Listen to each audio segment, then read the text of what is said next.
السلام عليكم ورحمة الله. النهاردة إن شاء الله معاكم في الجزء الثالث مع أخونا الشاذلي. النهاردة إن شاء الله يعني خصصنا الحلقة دي للوكري بس لمحبين الوكري. قبل ما نبدأ حلقتنا ما تنسوش تفعلوا جرس الاشتراك وتذكروا من تفعيل زر التنبيه، لايك وشير لو بيعجبك محتوانا، وإن شاء الله حلقة قوية جدا مع أخونا الشاذلي. نور الدنيا يا قلبي. الله يخليك يا قلبي. الله يبارك لك. بسم الله. بسم الله. احلى حاجه في الوكري تدريبه سهل غير العقبان. مثلا العقاب بيقعد معاك اسبوع خط مياده، لا الوكري بيقعد معاك يومين خط مياده. تمام. وتدريبه جميل، ملواح بقى والكلام ده. تدريب انا بحب الوكري الافضل من العقبان. أنت بتعشق الوكري؟ انا بعشق الوكريات عشان تدريبها سهل جدا وانا بحبها جدا، وحاجه حتت جميله يعني انا بعشقها الواناتها وذكائها. ما شاء الله عليك. فاهمني يعني زي الذكاء. واحلى حاجه برضو شاهين، طبعا شاهين فوق اي حاجه طبعا. انا بعشق برضو شاهين وبحب ده هو. البحر يا جماعة. هي حاجات انا بعشق الشاهين وبعشق الوكري، دول احسن حاجتين اللي انا بربيهم. وبدي برضو نصيحه للمبتدئين، يبداوا طبعا بالشرياس او الوكري. انتوا لو حابين يجيبوا عقاب كبير ما ينفعش تجيبوا عقاب كبير طبعا، ما ينفعش تجيب خالص عقاب كبير، لازم تبدا بالشرياس او وكري. لو جبت عقاب كبير هيبهدلك وانت هتهينه وهيتعب معاك وهيموت بعد الشر يعني منك. تمام. لازم بقى تبدا انت لو مبتدئ، ومينفعش تجيب حاجه مبلغ واخرها تموت منك. مثلا تجيب شرياص ب 100 جنيه ولا ب 150 جنيه، تدربه وتعرف دماغه وتعرف دنيتك كلها هي عامله ازاي. طبعا تجيب الحاجات بتاعته، البرع والسبوق والدس والوكر. أساسيات. اربع حاجات. اما حاجات ده اهم حاجات قبل ما تجيب تير. اقول من مره ل10 قبل ما تجيب تير، دس وبرع وسبوق والوكر. اهم حاجه. والناس دلوقتي في الاكل ما ينفعش تديله حاجه ميته. وطبعا المرشح الاول للمبتدئين يعني عن الشرياط. مثلا لقيت حاجه ميته في الشارع زي حمامه، اي حاجه ما ينفعش تديها له. لازم تديله حاجه صاحيه تذبحه وتديها له. بس قلت لي الشاذلي لسه واكلين صقر صح كده؟ لسه مات مني وكريه. اديتها بس حاجات معينه منها، ما ينفعش اديها لهم كده. يعني هو ممكن ياكل صقر زيه عادي؟ عادي. لا اهم حاجه بقى لو تجيب وكريه تديها حمام، يمام، سمان، فراخ. تمام. بس مش الفراخ اللي واخده الحقن. في فراخ تبقى واخده حقن والكلام ده غلط تديها له. لو الكركات الملونه لا اوعى تديها له، السر هيتعب على طول ويموت منك. الله ينور عليك. مقاساته بقى الاحسن المقاسات اللي انا بعشقها ما تقلش عن 15. هو بيقيسوا بالمتر، يجيب المتر كده يقيس المقاس كده والعرض والطول. 15 في كام؟ 15 في 14 ونص، 15 في 15، 15 في 16، على حسب مقاس الطير. دول اللي معانا دكوره ونتي ولا؟ في دكوره وفي نت، بس نادرا تلاقي دكر في وسطهم، عشان اللي عندك انا اللي بعشقها نتايه. ان انا بعشق النتايه. النتايه اكبر حاجه. النتايه تلاقيها 15 في 15، ما تقلش عن 14 14. بس هم مش ممكن يتخانقوا او حاجه يا شاذلي؟ لا اما الوكريات تبقى هاديه. يعني عادي تحط ما شاء الله؟ عادي. انا حاطط حاجات هو جنبيه، الحمد لله الحمد لله ما فيش حاجه عورت حاجه ولا حتى اتخانقوا مع بعض. بس انت لو حطيت عقاب مع وكري اعمل حسابك الوكريات مش هتلاقيها متاكله. الوكري مواصفاته تبقى عامل كده. مثلا يبقى فرخ اهو، ده الفرخ يبقى تلاقي بطنه كلها غامق. تمام. ده جناص الكبير هتلاقي مواصفاته كده عامله باين. تمام. واهم حاجه، بس اهم حاجه اوعى تعملوا زي دي. الحاجات دي اللي بتيجي من الصياد. تمام. الحاجات دي بتتعب رجليها. اوريك برضو حاجه برضو كانت عامله في رجليها ايه سبب الحبل. سبب الحبل لازم السبوق. لازم سبوق الجلد. انا بعالجه يعني والحمد لله يعني. يعني يعتبر كانت ورمه وخفت شويه. يخلي رجليه تورم، ويمكن يحصل حاجه لازم يعمل عمليه، وده غلط يعني. لا اله الا الله. فاهم قصدي؟ مش عايزين نوصل للعمليات. الله ينور عليك. في مواقف طريفه ليهم معاك، هل هم فعلا بيفهموا؟ يمكن انا كان قبل كده كان عندي وكاله كانت لذيذه يعني بمعنى الكلمه، كانت 24 ساعه كانت قاعده معايا. عارفاك؟ كانت معنى الكلمه لو انا قاعد بعيد كانت بتجيلي على طول. ما شاء الله. خد بس ما تشوفني تجيلي. في حب يعني. في حب يعني. انت لو انت عندك طير جارح اهو، انت لو مهتم بيه وتحبه هو هيحبك جامد. لو انت مش مهتم بيه ولا انت بتحبه هتلاقي الكل بيكرهها. الله يبارك لك يا اخويا. اي الله نصيحه يخليك. اضافيه للي هي النصيحة ما أكلش حاجة عيانة أو حاجة ميتة. السؤرة جيب سمانة، يمامة، حمامة، بس أهم حاجة غذيها. أهم حاجة تغذية. الله ينور عليك. وانا بشتري اركز على الحاجه اللي بتتحرك اكتر والحاجه الخامله ابعد عنها ولا مش بتفرق؟ لا، الحاجة يكون فايقة يعني ما يكونش عيانة، فاهم؟ يعني شايف الطير يعني بيقعد حاجة يعني تحط الله أكبر عليها، كلش كاتشة.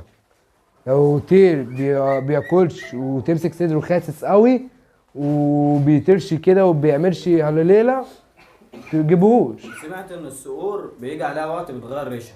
اه، ايه قلش. بقى الموضوع ده؟ قلش ده مثلا طير فيه كام ريشه مكسره فيه اهو، تمام؟ على من شهر 5 ل6 هتلاقي كل ده يطلع سليم. بيقع ويطلع تاني؟ بيقع بيطلع تاني. ما شاء الله. في كل الصقور ولا؟ كل السقورة، في كل الطيور، حتى مش السقورة بس، الحمام، العصافير، اليمام، كله. هو بيقرعها خالص يعني لا، هو بيوقع كام ريشه وبيغيرها.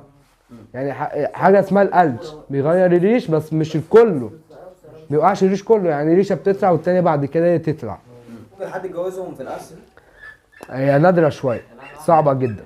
لو هو ياخد حيوان منوي من الذكر ويديني النتايه، والنتايه التلقيح.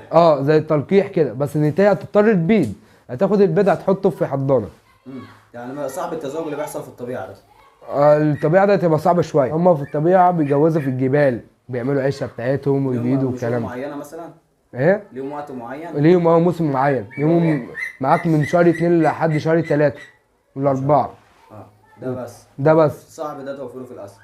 صعب. انت لو عاوز تعمل بقى لازم تعمل بيئه عاليه، بيئه عاليه، ومعيش عارف الكلمه، انت هتكلفك مش الوفات، ملايين عشان تعمل البيئه بتاعتها. انت عايز توفر له مساحه مساحه وبيئه والكلام ده. واخيرا معيش عارف الكلمه، ما تجيبليش وكيله ثمنها 1000 ونص ولا 2000 جنيه تنتج منها وصارف ملايين. تجيب لك حاجات شاهين، ماشي، شاهين عالي، يعني حاجه بمليون و2 مليون. الله ينور عليك. اسعار الوكري بيبدا معاك من 1200 لحد 2000 ونص. الله ينور عليك يا قلبي. ارقام التواصل 011 015 269 40. عملنا في الحلقه اللي فاتت. هسيب لكم كل ارقام اخونا الشاذلي، من احسن الناس انت ممكن تتعامل معاه، راجل محترم وانا اتشرفت بزيارته حبيبي والله. وتحت امر اي راجل جدع في اي وقت وفي اي مكان. ولو سمعنا حدنا ما تنساش تفعل جرس الاشتراك ويتاكد من تفعيل زر التنبيه، لايك وشير لو بيعجبك محتوانا. اشوفكم في الحلقه الجايه ضرب نار باذن الله. اشوفكم في الاسلام كرم. الله يبارك لك لعم اسلام، والله العظيم شرفت بيك والله النهارده. الله يبارك لك. وبيت الزواحف للمليون. تطلعوا معانا رجاله؟ تطلع معانا؟ نورونا الرجاله. بص اخويا شيء ايه حركه اللي جاي دمار وضرب نار، بس بعد اذنكم يا جدعان. اخويا كتكه يا اخويا اسلام، نور الدنيا. ان شاء الله يبقى دمار شامل اقسم بالله. واللي جاي يا جدعان انتظروا الجديد كله ضرب نار. الجديد الشديد. نورتنا اخونا الشرف بك. كريم يا احمد ابو حميد، نورت الدنيا يا غالي. حبيبي يا اخويا، نورنا الشاذلي والرجاله تشرف. حبيبي يا اخويا اسلام، اشوفكم في ضرب نار جاي جديد. بس الدعم يا جدعان، الدعم. الناس اهم حاجه اللايكات.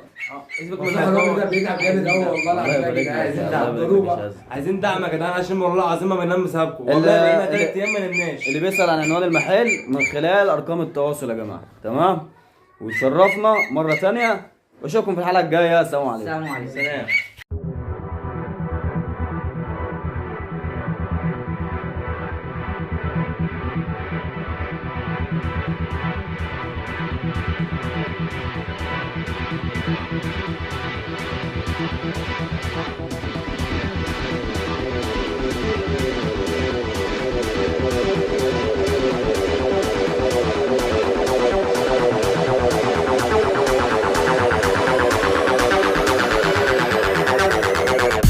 بعد اذن كل اخواتي وحبايب قلبي كده بفضل الله يا شباب، احنا صورنا 3 اجزاء من المحل. عملنا حلقه لجميع انواع الصقور والعجبان الموجوده بما فيهم الشاهين، واتكلمنا عن كل ما يخص تربيه الجوارح واسعارها ومستلزماتهم والتدريب وكل حاجه بفضل الله. فريت اللي ما شافهاش يا جماعه يرجع يشوفها.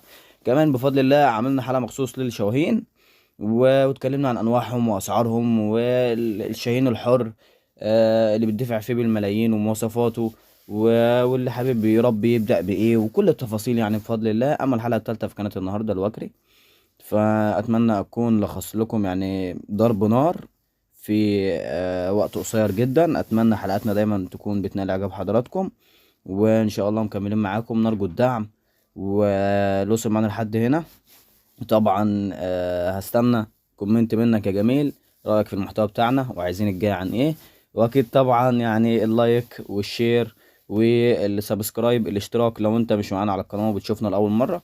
ومعلش لو انا يعني بقيت بكرر الموضوع ده كتير في اخر كام حلقه، ان انا باكد اكتر من مره، بس والله العظيم انا عايز افرح معاكم وعايز انزل اوزع هدايا. ال 200,000 مشترك قريب ان شاء الله، احنا خلاص فاضلنا 4000. فانا عايز افرح معاكم ومستعجل بصراحه، لاننا ان شاء الله ناويين نعمل لكم غربله وهنوزع حيوانات مجانيه ما شاء الله كتير. فدعواتكم، وان شاء الله الجاي اقوى واقوى، وفي سلسله جايه ان شاء الله على القناه ضرب نار حصريا بفضل الله. وقولوا لي في الكومنتات لو عايزين نرجع صور حيوانات من البيت او نرجع سوق الجمعه، شاركونا وانا تحت امركم جميعا. ويا رب الحلقات الاخيره على القناه تكون عجبتكم، واشوفكم في اشعار قريب على خير باذن الله. السلام عليكم، اخوكم في الله اسلام كرم. بصوا ما شاء الله عملنا قلم. بصوا احنا بنجيب لكم اسود، بنجيب لكم تعابين، بنجيب لكم الصقور، وبعد كده الحلقه الجايه نصور لكم ديناصورات. كان معاكم اخوكم في الله اسلام كرم، شرفوني الرجاله، والف شكر على الاستضافه الجميله ده يا اخواتي. احلى مسا والله عليكم. احلى مسا يا جدعان. السلام عليكم، خلصنا فينش. السلام عليكم. قناة بيت الزواحف دي قناة جميلة جدا، واخويا اسلام والله بيتعب فيها. ده يبارك لك اخويا، واهم حاجة احد اخواتي جمهور قناه بيت الزواحف، واللي بتشرف اني بصور معاهم النهارده اخويا، وطبعا كل اللي هنا اخواتي منوريني. تمام، انا حبيت اخونا كتكت اللي يكلمكم عن القناه المره دي عشان تزيتوا مني شويه. بهزر يا طبعا. جدعان والله يا جدعان الراجل ده اقسم بالله بيتعب بجد. الله يبارك لك يا اخويا، انت شفت التعب معانا اهو النهارده بنفسك. اخويا اسلام والله بنصور كل حاجه تخص الحيوانات بفضل الله. باذنكم يا اخويا، بلاش الكومنتات اللي فيهاش تايم ده عشان احنا بنزعل. احنا بنرد بقلب وحاجات لذيذه جدا. اللي بيغلط فينا الله يسامحه، الله يسامح واللي بيتكلمنا باحترام مع اننا تعبنا من بنقدم لكم فوق. محتوى جميل جدا وحاجات. بس ده ما يمنعش انك جاي دمار وضرب نار. جاي موت. الله يبارك لك. الراجل ده لسه جديد لسه واول جديد مرة في القناة. واول مرة في الهواية. تمام، تحب تقول لي بقى للناس اللي عندنا؟ لا حاجات حلوه والله. الله يبارك لك يا اخويا، انبسطت معانا النهارده. انا اللي ضيف، بس انا ايه شاف التصوير اول مره. لا يا عم المكان مكانك اخويا اسلام الله والله. يبارك لك يا اخويا.